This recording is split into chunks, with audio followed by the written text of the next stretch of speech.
This program is designed to provide general information with regards to the subject matters covered. This information is given with the understanding that neither the hosts, guests, sponsors, or station are engaged in rendering any specific and personal, medical, financial, legal, counseling, professional service, or any advice. You should seek the services of competent professionals before applying or trying any suggested ideas.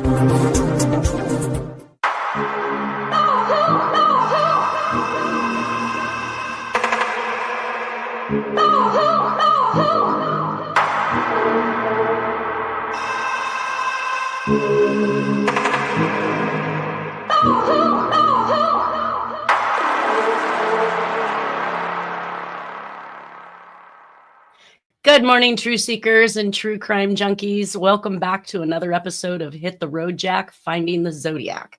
Actually, today I'm going to take a segue from the Zodiac case.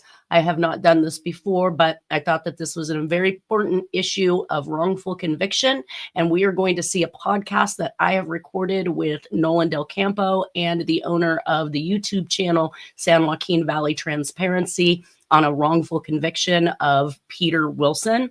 We're going to play a portion of that podcast today and approximately about 47 minutes of it. And then we are going to break that and come back the following week, the following Friday, in order to run the balance of that actual podcast. I just want everybody to see the evidence that he is presenting in his request for a writ of habeas corpus based on new evidence. And I actually helped him in this case with the handwriting to identify the arresting officer. So what you're going to hear today is kind of a real-time type thing that's going on. We can see the URLs up here in the PowerPoint presentation. One of them leads you back to my actual website, which is www.handwritingdocumentexamination.com/pages/free-Peter-Wilson. You can also find this complete podcast by San Joaquin Valley Transparency with David Villa. He actually spends his days policing the police. And if you haven't seen his channel, you need to go see what he actually holds the police accountable for. He has been single-handedly responsible for getting 6 police chiefs who were doing bad business for the public to resign, and he's working on number 7. So this is the actual YouTube URL that you're going to find for the full video up here, which is the ends in the 9YS. And then we also have his actual URL here beneath that'll take you to his YouTube channel, where you can find all of the videos that he produces. So with that, I'm going to go ahead and get this video started so that we can get the most of it played today for you. Thank you, guys. What you're about to see is a podcast episode between myself, an attorney, and a handwriting analyst named Nanette Bartow, who's worked on the Zodiac case. She actually has a YouTube channel where you can go over there and catch up what she's been working on with the Zodiac. I've been following her for at least 13 years. I will be dropping her links, so make sure you go check her out. So what this podcast episode is about is an innocent man who's been locked up for over 30 years, and Ms. Bartow has been hired to look over some of the handwriting from that case. And what she discovers makes her want to look at all the other evidence as well. Ms. Bartow has found new evidence, hence Mr. Wilson can file a habeas corpus, meaning he can possibly get a new trial because of the new evidence. The reason for this podcast is to see if we can get an innocent man out of prison. A quick rundown of the story. A young man rents a room from a woman, and there's another man, William Coleman, who also rents a room from that woman. Mr. Wilson arrives home to find the woman dead in the house. The cops are called. Mr. Wilson is arrested for murder, and Mr. William Coleman disappears, never to be heard from again. Mr. Wilson is convicted, and he spent 30 years trying to exonerate himself. We believe there is new evidence, and if something ever happens to me, I want Nanette Bartow on the case. This is truly an unbelievable podcast episode, folks. Let's see if we can all work together to get this man out of prison. So without further ado, here's the full interview. Mr. Nolan Del Campo, you want to tell us who you are and why we're here today? Well, I'm an attorney, and I'm here at the request of Nanette to see if I can contribute any legal knowledge or any historical knowledge to the podcast. Cool. And many of you guys have met Nanette Bartow before. I've interviewed her and we've talked to her. She's a handwriting analyst and she's worked on the Zodiac case. And I do believe that her work is outstanding. I've actually been following her for a long time. We will include her link for you guys so you guys can go subscribe to her channel. But Nanette, you put this presentation together? Am I right? Yes. Yes. Okay. Do you want to tell us what this is, what we're looking at? Yes, this is actually a live case that I've taken as a handwriting expert. I was contacted by Mr. Peter Wilson, who is currently incarcerated and has been since 1996 for a murder he claims to be innocent of.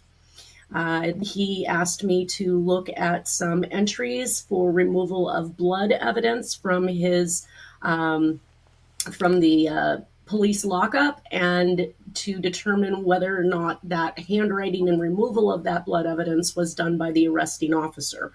And in doing so, he then, laid out more evidence, which really kind of shows that there is a good possibility that he was absolutely framed for this murder. Evidence has been withheld.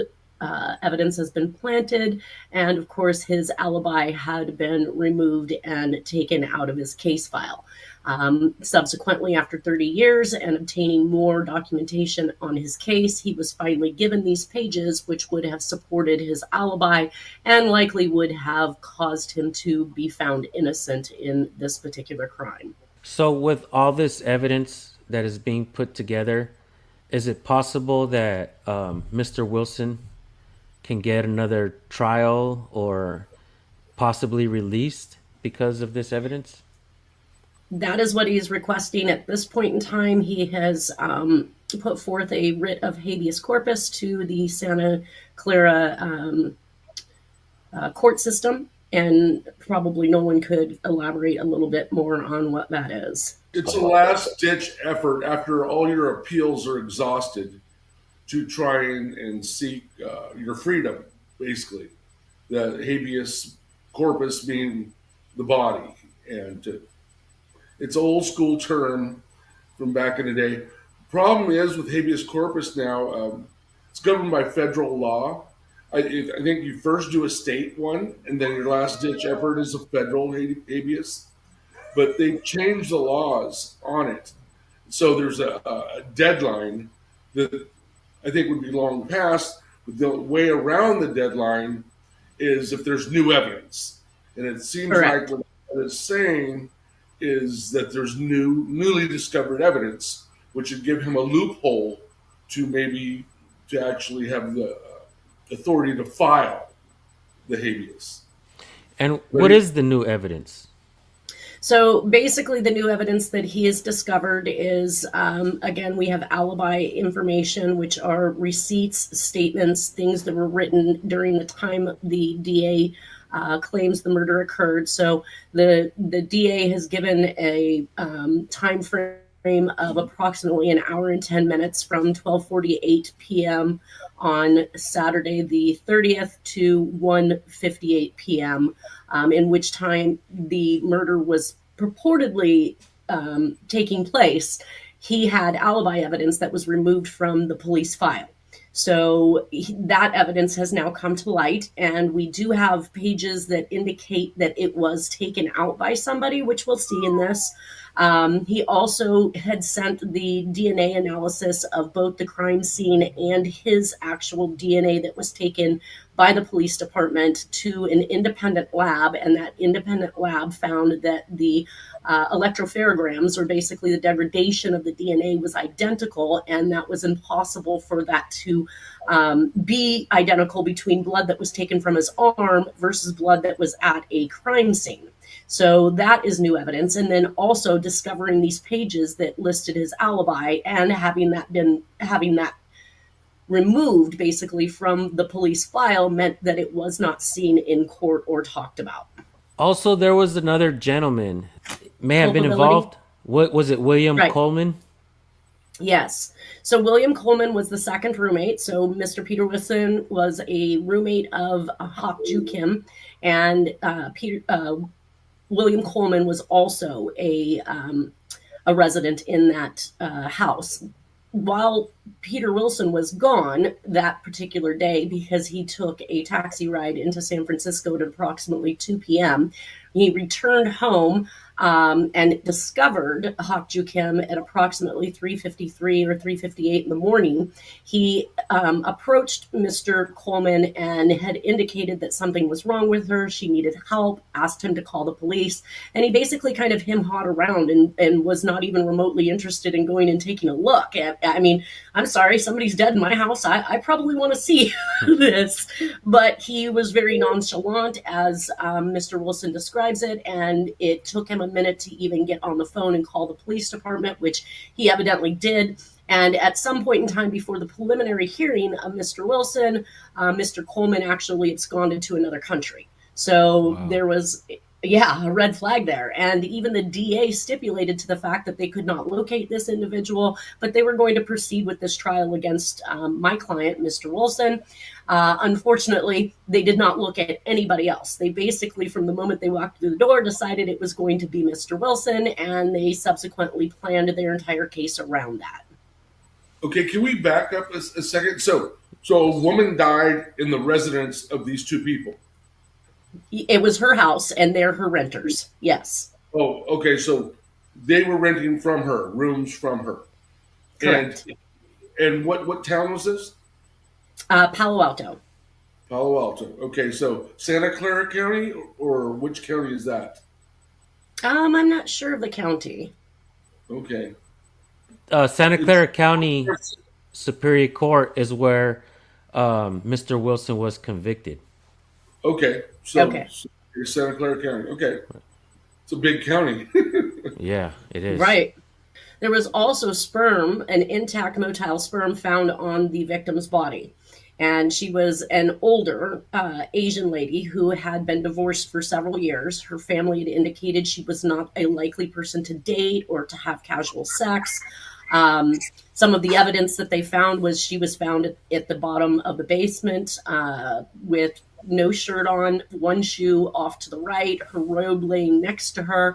And when they had done the autopsy and taken her pants down, they found leaves that were located in the basement that were stuck to her bottom. So clearly somebody had pulled her pants down in order for that leaf to have become stuck to her bottom, and then pulled her pants back up. And then they literally did everything they could to try and show that this was not a rape. So the DA had not tested the actual sperm, which probably would have exculped my client, but also tried to indicate that she was sexually active and that she could have had sex up to 3 days previous to her murder, which subsequent evidence coming out shows that motile sperm only stays motile for approximately 12 hours before the tails begin to fall off and it's no longer mobile.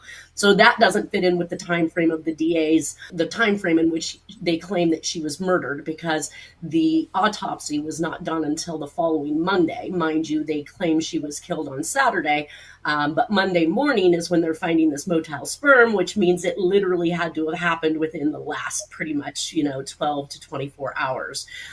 They did have technicians and pathologists testify on their behalf, and they had testified that that the sperm could be motile for 72 hours. They testified to rigor mortis lasting much longer than it actually does. And then in subsequent testimony, he was actually able to find other cases these individuals testified in where they basically are refuting the very testimony they gave in his case by claiming that it would not be motile after 12 hours and that rigor mortis was set at this particular time frame. So they're basically confirming, or I'm sorry, again, refuting basically what they testified against him in. Okay, were both the roommates there when the cops arrived? Yes. Okay, so and why of course, did they put Wilson and not the other guy? Or shouldn't they be open-minded and look at both of them? Absolutely. And Mr. Coleman was being investigated, obviously, up until the point that he left the country. So he was part of it, but Mr. Wilson had actually gone down the stairs and attempted to assess Miss Kim to determine whether or not she had actually expired. And in doing so, obviously would have, gotten any of his DNA on her at that point in time, and possibly any blood that she might have had, because she was bludgeoned to death. That may have been one of the reasons why the other guy wouldn't go investigate, because he didn't want to leave more evidence. Correct. And if we were to walk down, let's say, let me see if I can. I hate to ask this question, but do you believe that it's possible that she was actually raped? Oh, absolutely. They Right. found semen. They found motile sperm. Again, the whole family had indicated that she is not somebody who just casually dates. She hadn't been seeing anybody. They would have known. They had really close contact with her. So basically, the outline on this starts off with Saturday, March 30th in 1996. In Palo Alto. She's 59 years of age. She's a single woman of Asian descent. She had been divorced for 20 years and not known to be dating anyone by friends and family. She had last spoken to, or she had the last phone call made out of her house was approximately 12:44 to 12:48 p.m. She had called her niece, and her niece was not home. Her niece then attempted 2 phone calls before 1:12 p.m., got a busy signal, so likely she was on another phone call previous to leaving. And then after the 2 phone calls, she basically was just going straight to voicemail. Found bludgeoned to death in her basement, partially nude, with a 4x12 basically laid across her shoulders. We already talked about the robe and the pants, the leaf. So so they did not find a murder weapon in the sink. And basically, Mr. Wilson's story is that when he had come home before catching his cab to San Francisco, he saw that a vehicle was parked in the driveway and it had a cover over it, and Miss Kim's vehicle was actually gone. When he got back at 3 a.m., her car was now in the driveway, and the vehicle that was there when he had left with the taxi cab was gone. Let's see. So what were the ages of the 2 renters, Wilson and Clayton? Good question. I am not sure. It seems to me that he was going to college at the time, so he was probably 18 to 22, somewhere around there. Very young. I don't have any information on Mr. Coleman as far as his age, but it sounds to me like she just rented out maybe to college students or, things like that to make ends meet. Was he at Stanford? Yes. And so basically, the DA claims the murder occurred between 12:48 p.m. and 1:58 p.m. and that Mr. Wilson had taken the phone off the hook while he committed the crime, which is why the phone was busy when the niece attempted to call. The suspect they also claimed that Mr. Wilson had sat her down before murdering her and made her write 3 rental receipts. This just sounds ridiculous to me. Let me get you to write me a rental receipt that I paid my rent right before I kill you. But this is what the DA has laid out. So basically, inside of this hour and 10 minutes, he sat her down, made her write out 3 rental receipts, proceeded to kill her and bludgeon her in the basement. She had multiple contusions and lacerations to the head and face. That he then laid this 4x12 beam onto her body, and then that the suspect had time to clean up and take Kim's shirt because it purportedly had blood on it, or she wasn't wearing one. That's what the DA argued. DA also argued that Miss Kim had not been raped. It was consensual sex with an unknown lover at an earlier time, up to 3 days prior. The medical examiner, Parviz Pakdaman, testifies that no visual sign of torn or damaged tissue to the vaginal region indicated no rape occurred, but later testimony, he testified in other cases more recently that just because there isn't visible damage doesn't mean that they weren't raped. So we've got a conflict of testimony there. The crime lab technician, Nancy Marte, found 1 intact sperm, but she testifies that sperm can maintain motility for up to 72 hours, so it was possible that the victim had consensual sex as early as 3 days before being killed, and this was never tested for DNA. That's the most disappointing part, because the DA did not want to go in at a rape murder type scenario. They just basically wanted to kick that and make it sound as implausible as possible. The lab technologist Milt Smith testifies in trial that he drew 2 vials of blood, but 2 officers after that, including the arresting officer, testified that there was only 1 vial. So I don't understand how the jury would come to a conclusion if a lab tech says, I pull 2 vials, period. I pull 1 for DNA typing and I pull 1 for any type of outside influences, such as drugs, alcohol, or otherwise. He says he pulls 2 vials, but then we have 2 other officers that are stating there was only ever 1 vial pulled. And that's where I came into play.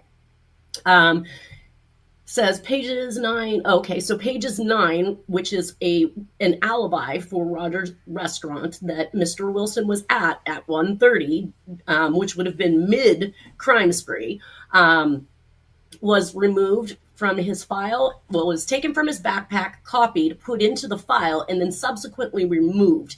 Now, if I could get more handwriting from the individuals that were involved during this time, we might be able to identify who was the person responsible for removing that file, and I can show those particular papers here shortly. And then the 126, which is another page, which was a Caltrans receipt, which is in the alibi, showing that he purchased this particular ticket to come home at 11, I want to say it was 11:30 p.m. That was also removed from the police file and not provided to the defense during both trials. So basically, once the backpack had been searched, the items had been taken out, it was determined that these could provide him with an alibi. They then subsequently removed them from the police file altogether. And that's just scary. So Detective Michael York contacts the coroner at 6:56 p.m. on the 31st, which is the following Sunday, and tells him to show up in about 40 to 55 minutes. When he gets there, he has to wait an additional 20 to 25 minutes to go down to the basement because the forensic team was not yet finished when he arrived. And this is from direct testimony from the actual coroner. Coroner's statement that the body was in full rigor mortis at approximately 8:30 based on his testimony, and rigor mortis was gone by 9:30 a.m. the following Monday morning. And rigor mortis typically will last approximately 24 hours as far as I can tell. So 8 to 12 hours till they make it to full rigidity. And if she was in full rigor at 8 p.m. at night, then that meant that her murder had happened sometime in the early morning hours of Sunday.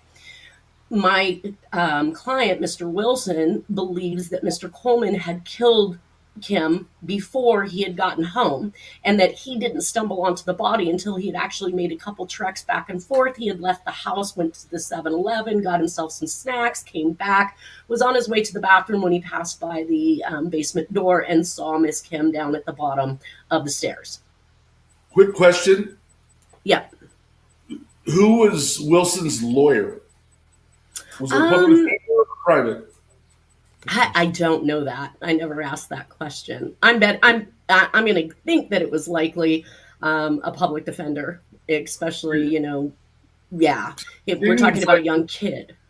What's that? From what I'm hearing, he may have been railroaded, but I mean, that's on his lawyer as much as anything else. I would think. No, because the evidence, the exculpatory evidence, like the alibi, was removed from the file. He didn't have access to it. His attorney didn't have access to it. Okay, so that's part of the argument. Okay. Right. So it's now a he said, she said. He could just be making up stories without these other pieces, and we're gonna show those items here in a couple seconds. Now, the medical examiner Parviz Packerman testifies rigor mortis or stiffness is developed of rigidity in the decedent's muscles, which starts usually after death. We expect to have full rigidity within the first 8 to 12 hours. Rigidity depends on a number of factors. One would be the state of health of the decedent prior to death, the weight, whether he or she was thin or obese, the exposure to ambient temperature.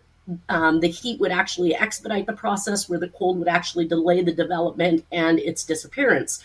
Miss Kim's body was in a cool basement, so we can anticipate that there's going to be a longer time to go through this, but still, if she is in full rigidity at 8 p.m., 8:30 p.m., then even at those cooler temperatures, that only backs it up to probably about the time that Mr. Wilson believes Mr. Coleman actually killed her, which would have been at around 3 a.m. Was Mr. Coleman ever considered a suspect? And did you ever read why or how he was cleared?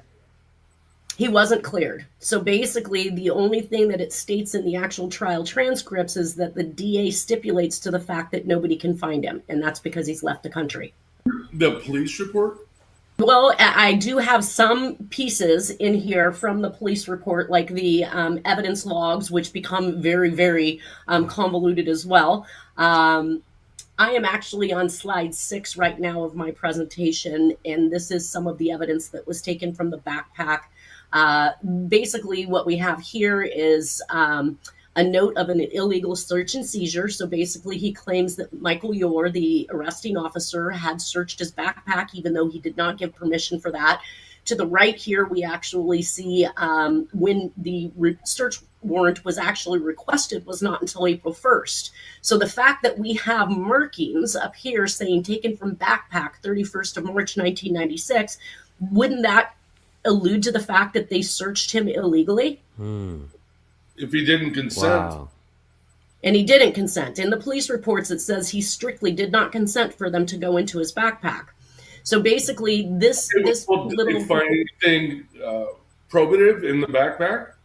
Yes, and that's the exculpatory evidence. That's his alibi, basically. So we have a receipt up here on 3/30/96 at 11:33 p.m. for a ticket from San Francisco one way to Palo Alto. Below that, we have an actual note that Mr. Wilson wrote out when he was at Rogers Restaurant.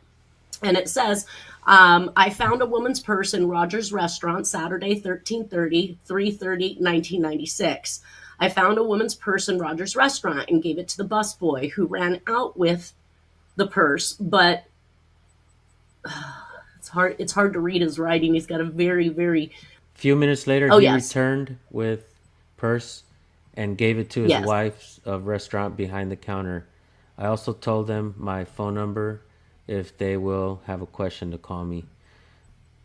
So correct. That would mean he would have witnesses to corroborate that, right?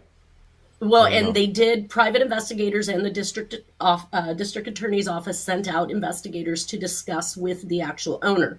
Now, there were some key points here. The owner absolutely 100% remembers this day. Number one, because it was their last day in business. They shut their doors the following day. So they know.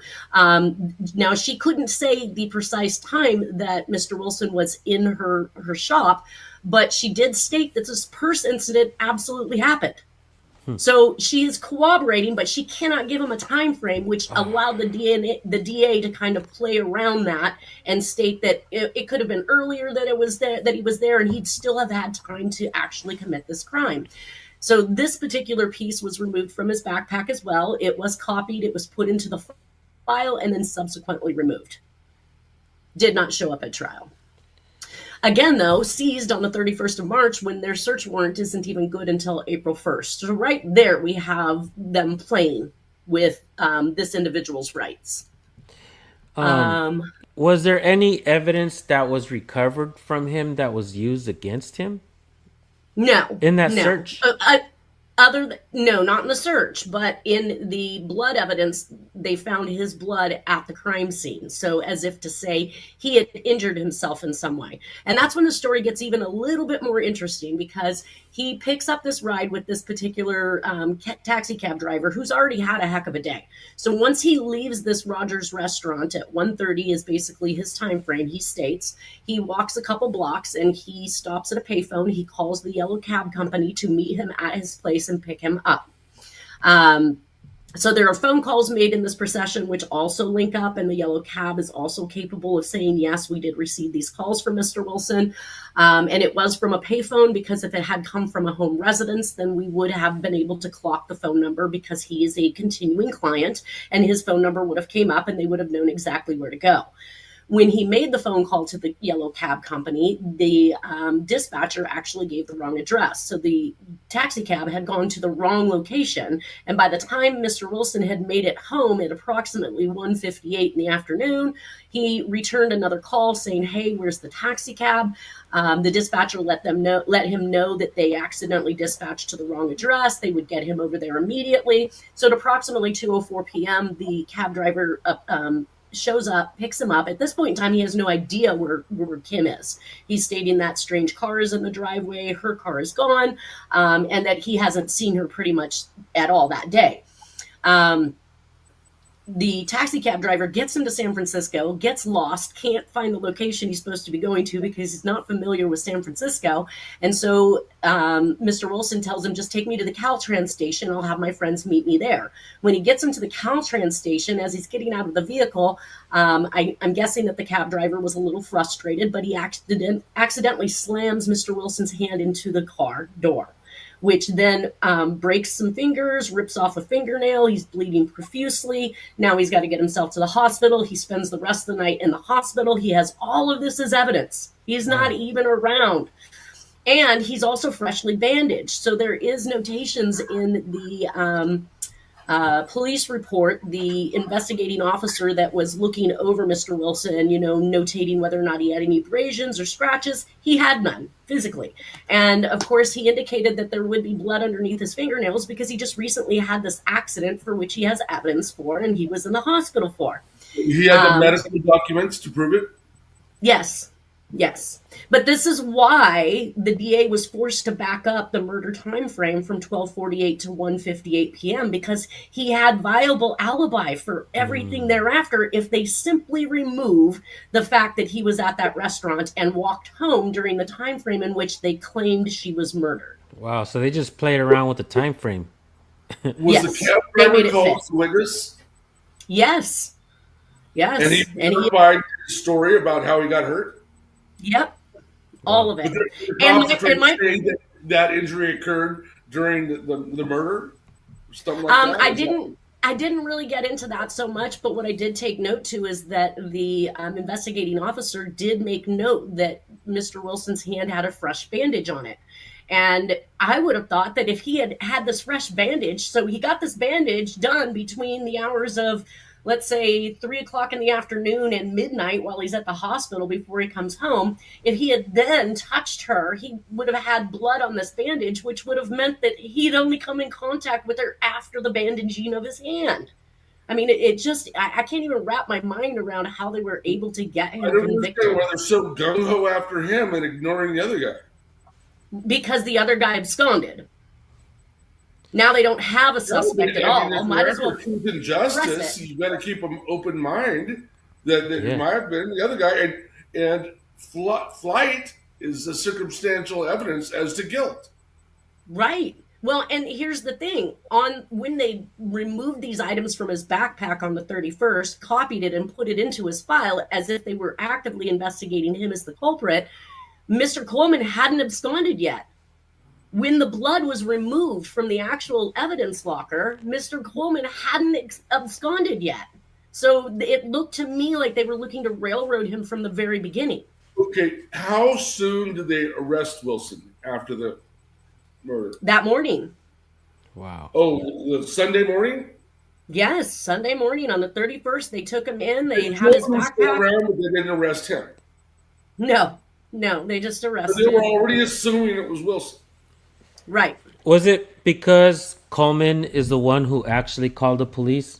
It may very well have been. And he was instructed to do so or prodded to do so by my client because he was resistant to do so. He wouldn't even go down and help him assess her. He literally was doing everything he could to stay clear of it, but did evidently end up actually calling the police department. And sometimes, I mean, we see in law, tell me if I'm wrong, Nolan, he who files first sometimes wins, right? Right. Yeah, it happens a lot in domestic violence too. Right. But it was the house phone that was used for the call? Yes. Okay. Yes. So another report from evidence that collected on 4/1 of 1996 showed that Officer Cale Gibson states that they assisted Detective Yore in the execution of the search warrant executed on 4/1/96. In her report, or his report, dated 4/1/96 at 3:30 to 4 p.m. is when they claim they executed the search, but we saw the handwriting that says taken from the backpack on 3/31. So now we've got an officer who's kind of playing the game. You know, we didn't do this search until 4/1. It became mandatory, I think, that they remove that stuff from the actual police file simply because it would literally have it wouldn't have been admissible, right? I mean, now that they're in trouble for doing something that they shouldn't have done, so it makes me think that illegal search and seizure preempted the final acts of framing Mr. Wilson for this. That's terrible. Just because you have bad police work is no reason to send an innocent man to prison for murder. We know that. Definitely. So in this, they stated that they took out U.S. currency, small changes, keychain and keys, wallet, credit cards, Stanford University ID cards, health cards, telephone calling cards, suspect's phone book and address book, computer disk, miscellaneous papers, letters, and receipts, and a blue binder containing miscellaneous papers, receipts, and bills. So these are basically what they're stating at this particular point in time, and that was on slide 7. None of that incriminated him, right? It was more exculpatory than incriminating, right? And that's why it goes missing. That's just bad police work. Exactly. And then on slide 8, basically, I showed another police report. This is from the investigating officer that's actively doing the search of Mr. Wilson at the time, at the house, basically before he is arrested. I just wanted to point out a couple things that they talked about in here because I found them to be very interesting. Officer G. Brooks put, I took 2 Polaroid Spectra head photos, which I gave to Detective Yor. And Detective Yor is our officer in question for the framing act. He says, I then photographed Wilson with a Pentax PZ70 35mm camera using a Pentax flash accessory. I took full body photos, then took close-ups of his hands. I decided not to attempt to remove the bandages and splint from his right little finger, as it appeared to have been professionally bandaged. I decided to wait until our work at the police station was done. Then take Wilson to the Stanford Hospital emergency room so staff there could remove the bandage and rewrap the finger. The first roll of film, the full torso and hands was labeled and placed in evidence. Next, I attempted to get scraping from under Wilson's fingernails. The nails had already been trimmed down to the skin. It was difficult to obtain samples due to the shortness of the nails. However, some small samples were recovered and placed in individually marked envelopes. These were later placed in evidence. As I was taking the samples, Wilson mentioned there would be blood there on his hands and nails, and he had tried to help the victim after he had found her. He also told me he had washed his hands after he had attempted to help. Either way, there would have been evidence if there was on this bandage. Did they take this? I mean, if this bandage now contains her blood and he can prove he's been gone for the last 9 hours getting it wrapped at a hospital, it would state that he was not the one that was there killing her. He says, next I use a gunshot residue collection kit. I'm not sure why she wasn't shot with a gun. Right? That's weird. It says, I visually inspected Wilson's body for scars, tattoos, or any signs of trauma, scratches, bruises, etc. I did not see any. So here he is ultimately in basically full-on combat with a feisty Asian woman. Because let me tell you, some of the recollections from her neighbors and so forth indicate she's a very spunky, get-in-your-face, climbing on the side of vehicles, screaming at people as they're trying to pull away from her yard. Like she's going to give you a fight. But he has absolutely nothing, no signs except for this wrapped hand. Let's see. I did not see. Question. What about the background of this other guy that fled? Was he a Stanford student as well? I have no information on him. I'm sure I could ask my client. He probably would have some more information on who. Yeah, right. But sometimes in these positions, these people, roommates don't really spend too much time together. If they're not friends, they're not hanging out. They're not they're not really knowing too much about each other. Maybe just the basics, like where he worked or what he does for a living, if he was a student. But I'm not going to suggest that he absolutely is going to know this person, hands down. What are the races? Wilson and Coleman kind of scream Caucasian. Both of them? Well, Coleman is a stereotypical white name. So we don't know. It's not listed on the police report? Your client is Peter Wilson, right? Right. Yes. You seem to know, not to get off topic, but you seem to know, maybe it's because your time being involved with handwriting analysis and probably different court cases as well, but you seem to have taken on full investigation on this and done your homework on all of the stuff that's happening, the police reports and the vials and everything. the missing vial. And if something ever happens to me, can you jump on the case, please? Yeah, absolutely. And actually, I really do appreciate the way he went about it. Just like when I worked the Zodiac case, Dennis Kaufman came to me and he said he wanted me to look at handwriting, but he also wanted me to view his website and see the other, pictorial evidence and things that he had against Jack Terrence. And I told him until I completed my examination, I did not want to see any of that. I did not visit his website or his message board to determine what other evidence he had. I needed to do this in an unbiased manner. And I appreciate Mr. Wilson. Your take, yeah. Professional. Yes. And I appreciate that Mr. Wilson, when he engaged my services, did not lay any of this other stuff on me. So he basically asked me to do the handwriting. And then after the handwriting, I received a package from him that included the independent lab that looked at the DNA, that information. And so he kind of piecemealed it out to me after that. And I got little bits. And the more I got interested and the more I wrote back, the more he would send. And I basically have and he has to handwrite all of this. Literally, he's handwriting it from transcripts, from court proceedings, from, what had occurred. But I probably have a good couple hundred pages that he has handwritten from prison to me. And when I have a question like, okay, so, was your hand injured? What was he talking about? Then I'd have to wait, that 2 weeks for a letter to come back. So it's been a very lengthy process over about 2 years. But I do believe that I have finally gotten, down to the bottom of everything that he contends occurred. And to me, it definitely looks like we have an innocent man that has been in prison for 30 years.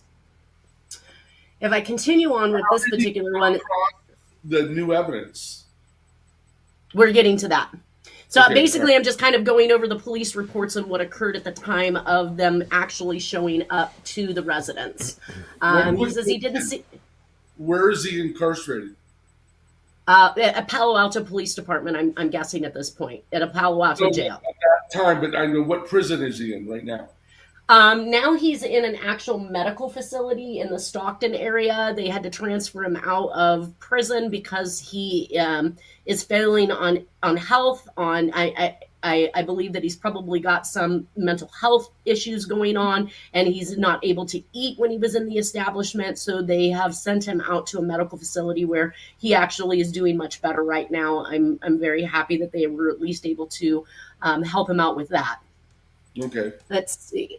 I requested, okay, so he didn't see any scars, bruises, or abrasions. Once Wilson had removed his clothes, I requested he comb his pubic region over a clean towel. Again, why did you do this if you didn't think she was raped? If you weren't going to run, they did a literal rape kit on this guy. They found motile sperm on her, and they didn't do any testing on it forensically.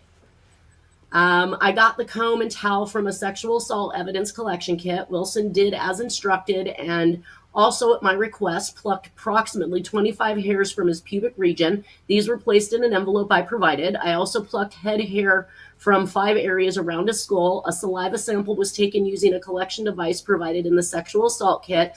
These items were labeled and placed in evidence. Wilson was given 2 sets of disposable jumpsuits, which he put on. Officer Souza then began rolling Wilson's palm and fingerprints. So they automatically just went straight at him. Were they doing the same thing to the other guy? I have no idea.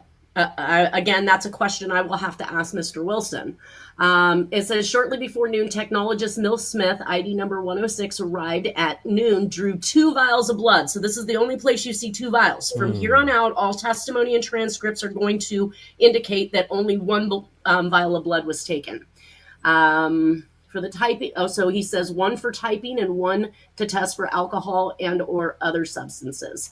I received the samples and placed them in the evidence refrigerator. So these went straight into the refrigerator and should never have come out until they went to the lab. Was one of the vials ever tested for his blood? When they used one of them, say they tested it for alcohol or substance abuse, did they say that none was found and that they basically used the entire vial for that? Is that what they're trying to say? Well, that I'm not really sure of, but what I do know is that we have testimony from the individual who took all of the forensic evidence to the lab to be tested, and that officer stated that only one vial of blood existed. So when they came in to do their job, which was to get and collect the forensic evidence and take it to the lab, there was only one vial. So now we're caught between, this guy says he took two at the residence where the murder occurred. Let me see. Wilson again refused. Oh, and here we do have in this particular report, so at this point in time, Mr. Wilson again refused to give permission to enter the backpack and asked if he could use other sources such as the phone book. So he was basically looking to make his phone call, but all his phone numbers were in his phone book. They wouldn't even give that to him because he wouldn't allow them to search his backpack. And this is on the 31st. Now, of course, this is where we get into on slide 9. We can actually see the entry. This was one of my jobs at hand, which is this statement here that says removed one vial 31st of March 96 and pertains to the case number. He asked me to compare this particular handwriting to Michael Yore, the arresting officer's handwriting, which we'll get to that handwriting examination here in a second. But this is L. Dillard. This particular notation says that package 1 brown bag containing gray briefs collected from Wilson on 3/31/96, item number 7 on the property sheet by D. Souza, and package number 2 envelope containing blood sample, just one. So no indication that there is double. And then she later testifies in trial that she only had one that she took to the lab. Property evidence report shows one vial in inventory, yet one vial removed by Detective Michael Yore on 3/31. So these are two different dates. L. Dillard actually did this particular report on 4/1/96. So that's when she took the physical evidence that was taken from the crime scene to the lab. So we do have two different dates here. And I didn't have L. Dillard's handwriting to match to this particular notation, but the good thing is that it matched Mr. Yore so well, we didn't need anybody else. So next slide, on slide number 10, basically gives us the map of what it looks like from where Mr. Wilson actually was at Rogers Restaurant, basically on the corner of University Avenue. And let's see, so at 1:05 p.m., this is Mr. Wilson's accounts of that particular day. At 1:05 p.m., he arrives at Rogers Restaurant. He eats. At 1:30 p.m. approximately is when he finds the woman's purse. He makes the note. He leaves the restaurant at approximately 1:35. At about 1:40, he calls the yellow cab company from a payphone on University Avenue, and I've kind of mapped that out with this second X up here, just down the way from Rogers Restaurant. Let's see. He's asking to be picked up at his residence by 2 p.m. At 1:58 p.m., he calls yellow cab again, this time from home, to find out that the address was dispatched incorrectly. At 2:02 p.m., yellow cab arrives, starts the meter, and drives until 3:46 p.m., and he ends up at the Caltrans station, where he ends up with his hand slammed in the door at approximately 3:50. At 4:40 p.m., he's admitted to UCSF Medical Center in San Francisco, and at 10 p.m., he's discharged from the hospital. 11:33 p.m., we see he purchases the ticket from Caltrans to return to Palo Alto. He says he arrived at the station at approximately 12:10 a.m., and he arrives at home at 1:10 a.m. because the ticket is for 12:10 a.m. He doesn't arrive home or to the station until 1:10 a.m.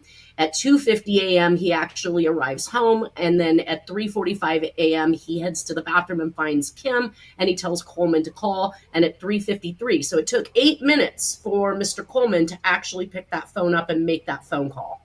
Damn. Yeah, 8 minutes. 8 minutes he's trying to coax this guy into calling the police.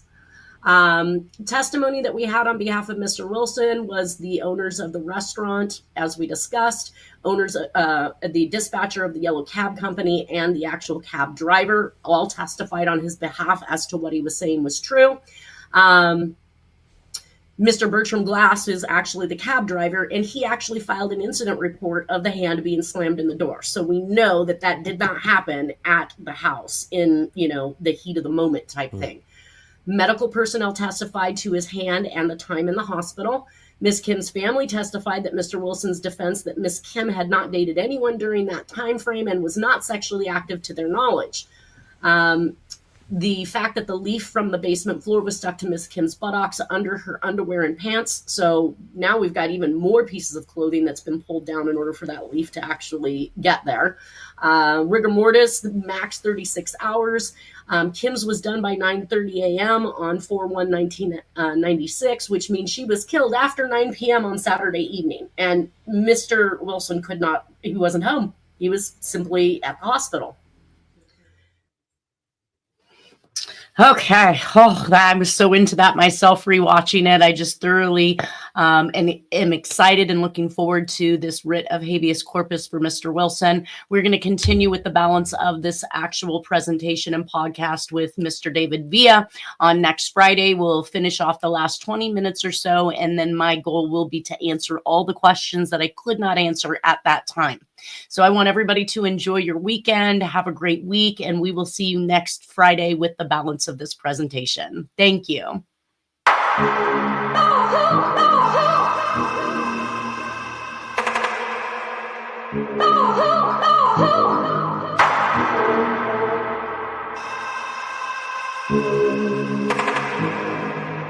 Oh,